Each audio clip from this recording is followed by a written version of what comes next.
I'm Allie Russo, and I'm here to talk to you about the first year experience programs. Today, I want to go in depth about who first year experience programs serve, if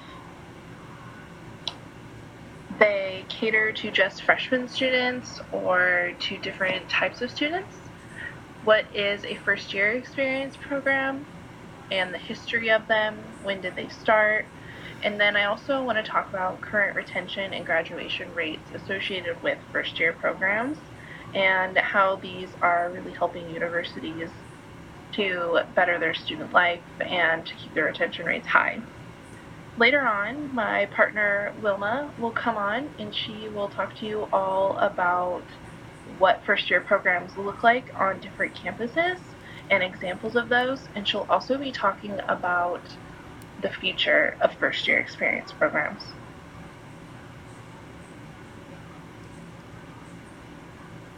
As you'll see on these photos, you're going to see students from all different ages or backgrounds. Something that I would like to point out is definitely the backgrounds.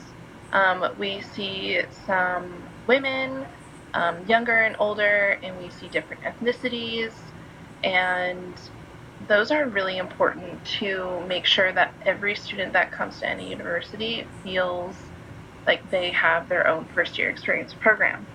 So that brings me to, who do these programs serve? Well, of course, when you think first year experience, you're going to think freshmen. And a lot of it is a freshman year experience. A lot of these programs are catered to freshmen. However, that doesn't dilute that there's also programs for sophomores, seniors, and first generation students, as well as graduate students as well. So all of these programs are all meant to help students transition from their previous schooling to college, or for in a graduate student's case, from undergrad to graduate studies. So we really want to make sure with these programs they're really catered to our students. For example, for our freshman classes, even here at ASU, we're making sure that they're having a good move-in experience, that within the first week of them being here, that they're going to all these special events such as Memorial Union Takeover, Residence Hall, Tiki Luau parties that they have. There's also the SDFC Splash Bash that they also do. They also do Passport to ASU, where they talk about all the clubs. And then probably the biggest one that they do is, of course, ASU's welcome event in the Wells Fargo Arena, and teaching students about all the traditions. So that also doesn't dilute how we need to also cater to our sophomore students and our senior students, as well as our first generation students. Many students, of course, they still want that experience that they get when they're a freshman, and it's really important that they continue to receive support, just like they were when they were a freshman, through each stage of a college student's life here on campus. They're going to go through different needs, and of course during their freshman year they're going to need a lot of help with study skills, organizational skills, and time management. And that's what those first year experience programs really knock at, is really helping students to get those skills that they need so that they can be successful for the rest of their time here at a university. Now that we've answered the first question of who do first year experience programs serve, I feel like now is a great time to go on to the second question and talk about, when did these programs first start? Where was it born? What was the context? What was the history? What made a university start this? And the answer I found in my research was that it started in 1972 at the University of South Carolina. And the reason it had started in 1972 is because at that time there were lots of riots going on at the university.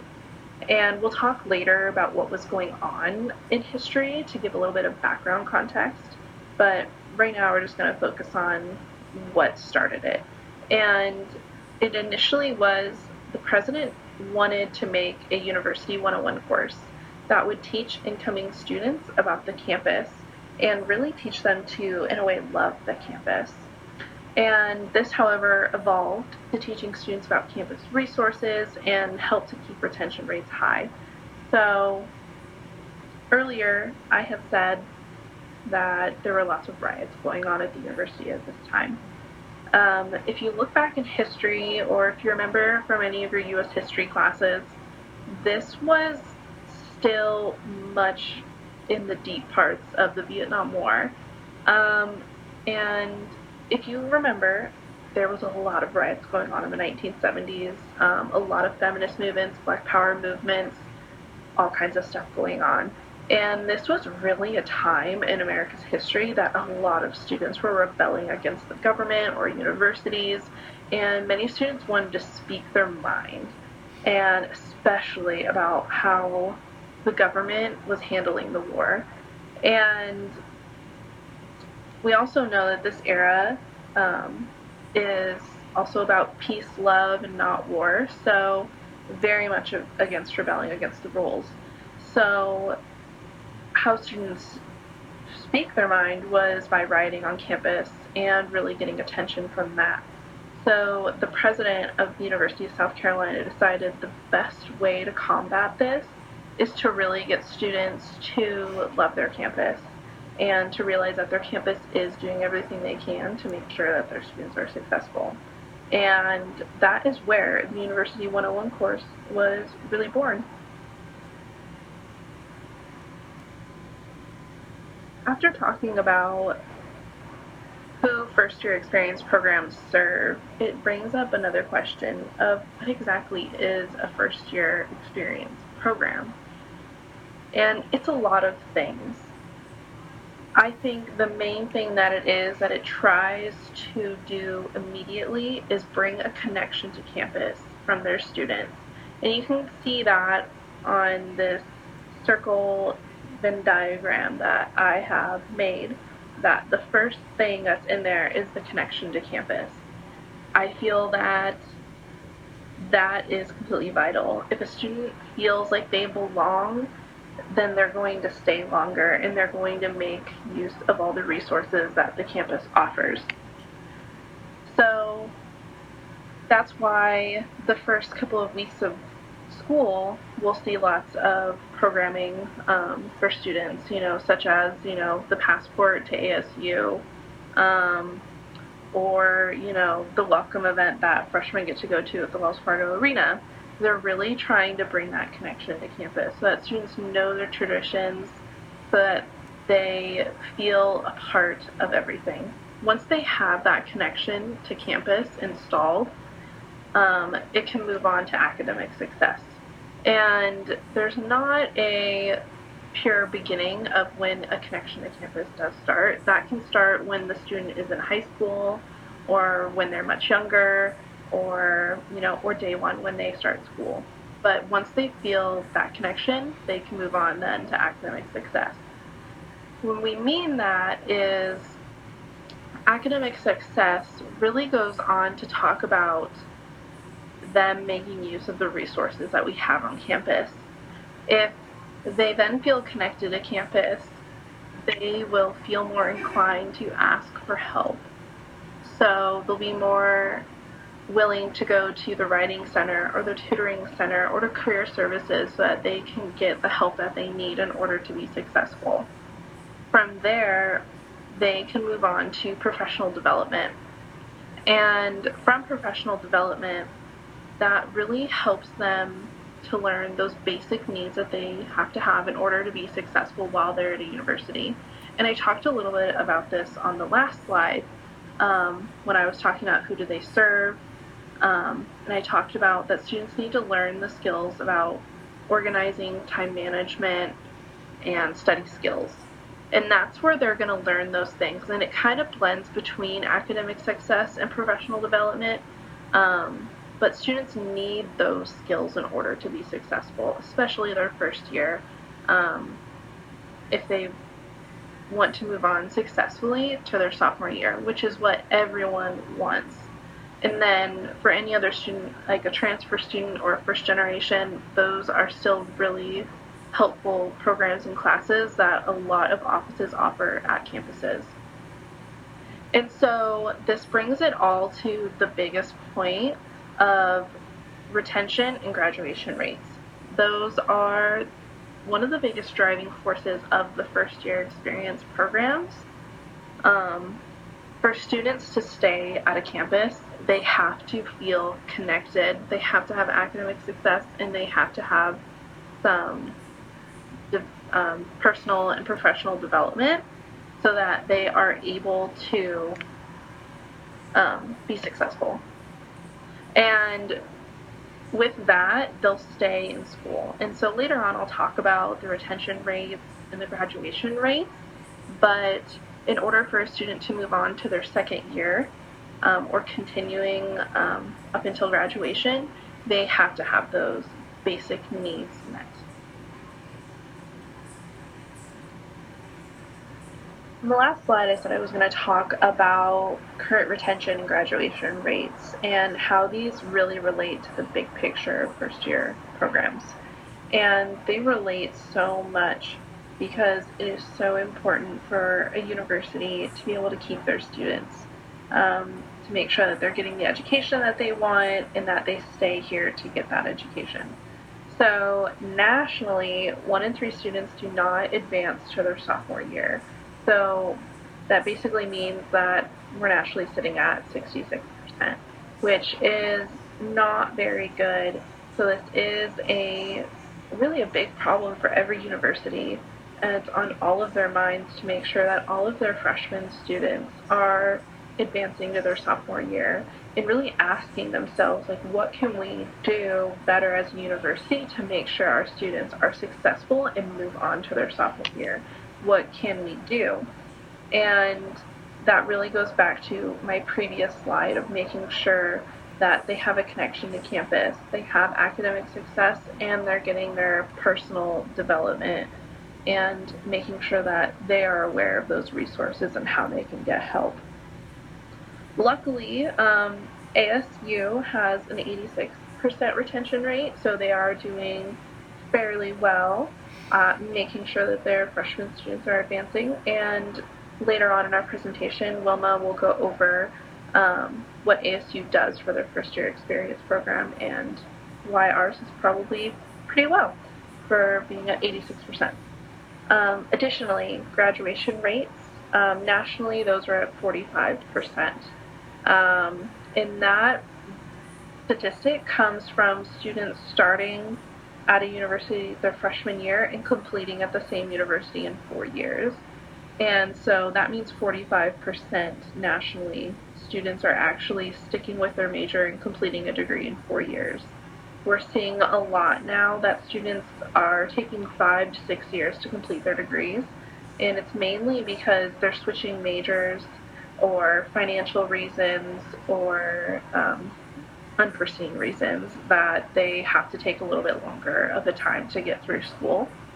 And ASU also falls among that same line. They are also at a 45% graduation rate, and that also brings up the question of what can we do as an institution to help our graduation rate be higher and to make sure that our students are coming in their freshman year, we're giving them everything they need to make a decision on what major is best for them, and then making sure that they're staying here for 4 years and that they're able to complete a degree in 4 years. So it's really important to make sure that our graduation rate is also high.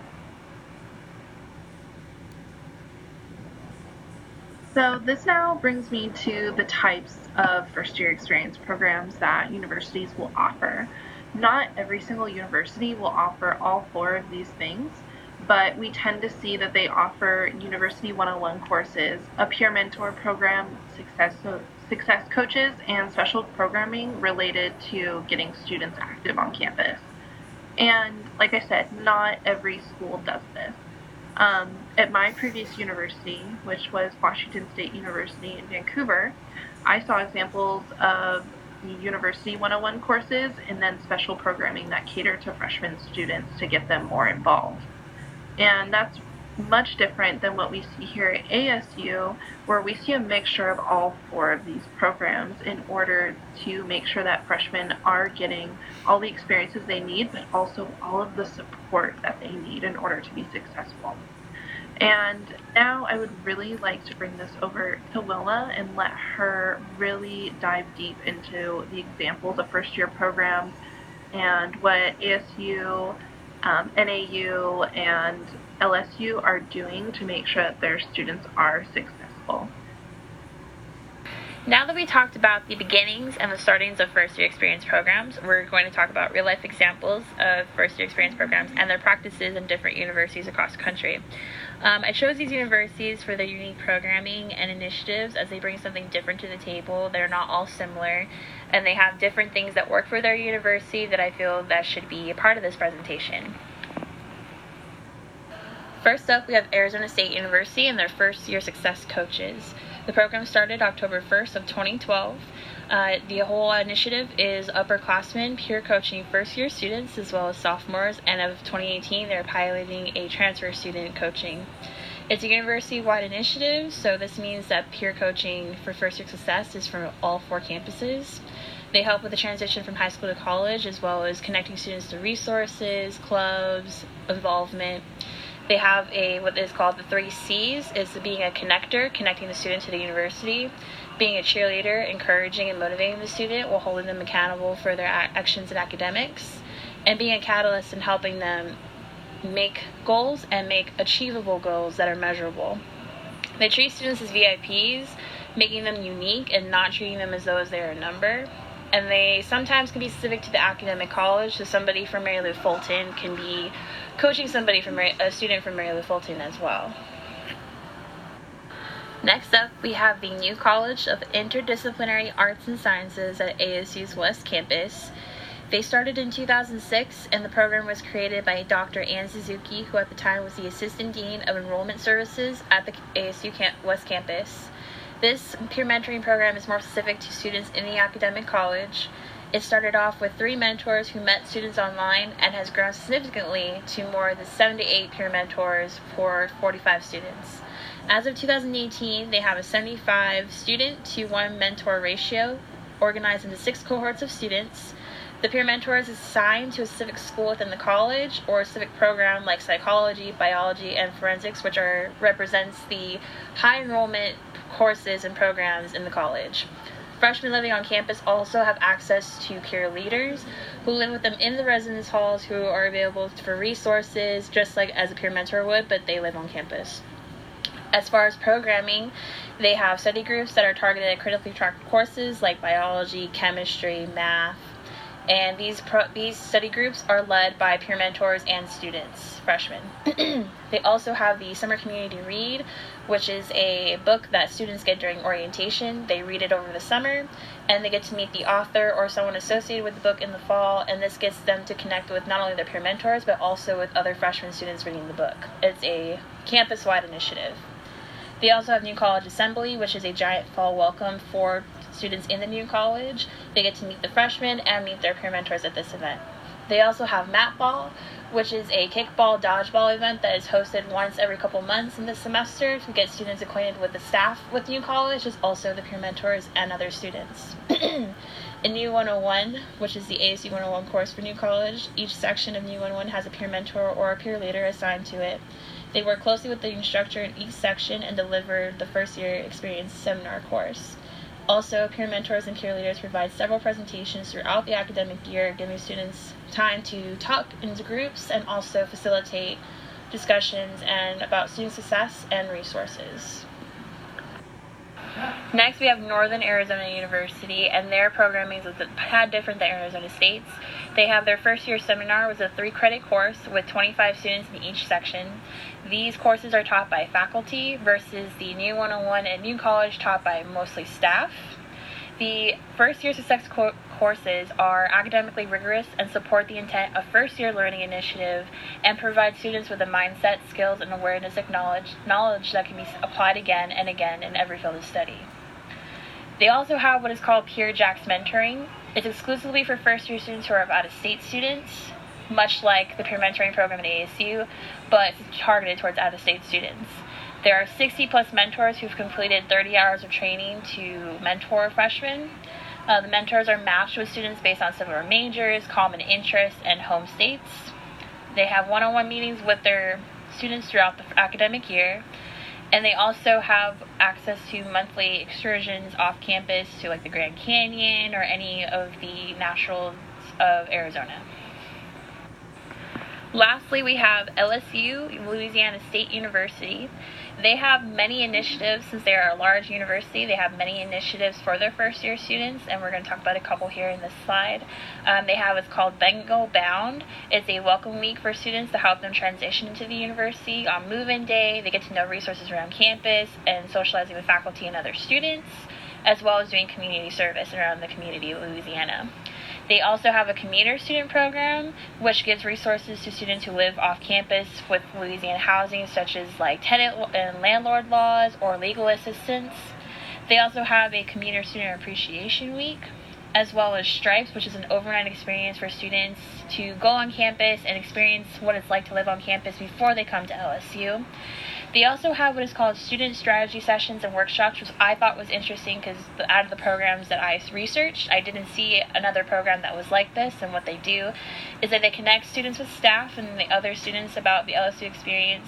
They meet with staff weekly or monthly to go over the goals that they have for themselves for the academic year and try to make those goals reality. They also have the Tiger Transition Team, which is a peer mentoring program with upperclassmen who mentor first-year students.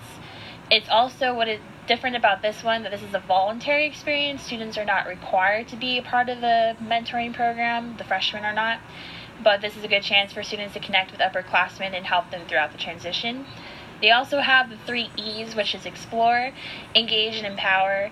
Exploring new home away from home, engaging in the campus life and community, and empowering to use your resources, skills, and knowledge gained through the mentoring program to make independent decisions and positive choices within the first year. And they also have an end-of-year annual report of their first-year experience program, so they do statistics about what's working in their program and what's not working, and see what kind of initiatives they can set up for the new school year. The last section of this presentation, we're going to talk about the future of FYE, because there's always more to be done in first-year programming. And these are some of the improvements and different things that might happen in the near future for first-year experience. So the improvements in the future, this article from Cook and Gardner from 2014 has a list of different improvements that FYE programs can make in the future, as well as broader goals that they can have. So first, making an assessment. Part of the first year experience program, many times a lot of the first year experience programs don't have an assessment of how their program is doing. They don't have that student feedback. The programs I talked about previously, there are some that do assessment with students to get feedback about what kind of programming is working, what's not, but this is not a nationwide thing, and this is something that would help improve the future of FYE. The next is to, quote, link the first year experience with the university's mission by focusing on measurable forms of learning and excellence as an integral part of this focus.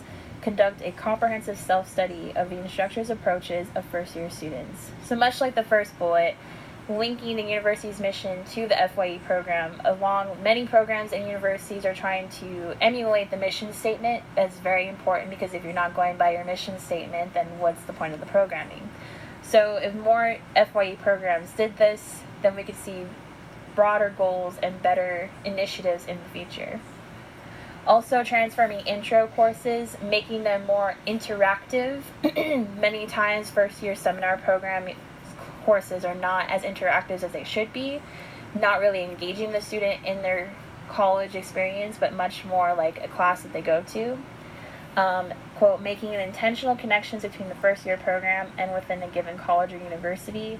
So making connections to other programming in the university, other student organizations, classes, courses, majors, different programming.